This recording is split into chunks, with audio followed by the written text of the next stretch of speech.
ஒரு சின்ன கதை கருத்து. ஒருத்தன் வந்து நல்ல சரியான கோடீஸ்வரன். கோடி கணக்கில் வந்து வரும் பணம் எப்பயுமே இருந்துக்கிட்டே இருக்கும். ஒரு நாள் வந்து அது ஃபுல்லாக லாஸ் ஆகிடுச்சு.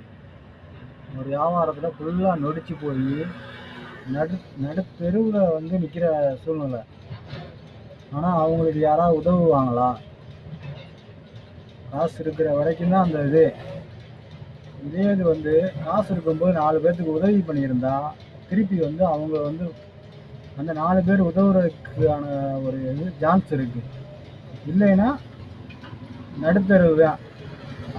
ஒருத்தவங்களாம் முதியோர் இல்லத்தில் அவ்வளோ கோடி கணக்கில் இருக்குது. முதியோர் இல்லத்தில் ஒருத்தரை பார்த்துருக்கேன் நான். கோடி கணக்கில் சொத்து இருக்குது, ஆனால் அனுபவிக்க முடியல.